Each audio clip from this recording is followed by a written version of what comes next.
This woman recently arrived in the U.S. and she was brought to the office for a physical exam. She'd been seen at an urgent care clinic for a minor dermatologic complaint, and the nurse clinician there said she heard a murmur and that she should see a cardiologist. She denies any cardiovascular symptoms currently or in the past, says she's perfectly healthy 18-year-old.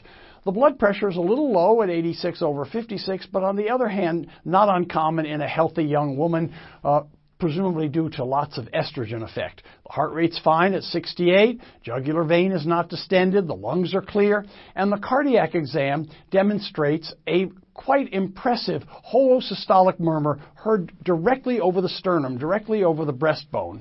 So let's listen to that murmur. First, let's do the heart sounds. Lub-dub, lub-dub, and here's the murmur. Lub-dub, lub-dub, lub-dub.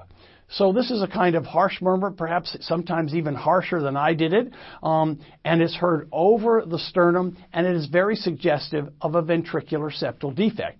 And the rest of her exam is completely normal. She has normal blood tests, and her chest X-ray is unremarkable. Now remember, when we looked at a case of atrial septal defect with a left to right shunt, we saw lots of blood flowing into the lungs from the left to right shunt. Clearly, even though we think this is a VSD, we don't see a lot of increased blood flow, so we're expecting it's going to be a small VSD. So the critical thing here in the history and physical, a little bit of hypotension might be due just to her young age and female status. The cardiac exam, as we've talked about, suggests a murmur of ventricular septal defect.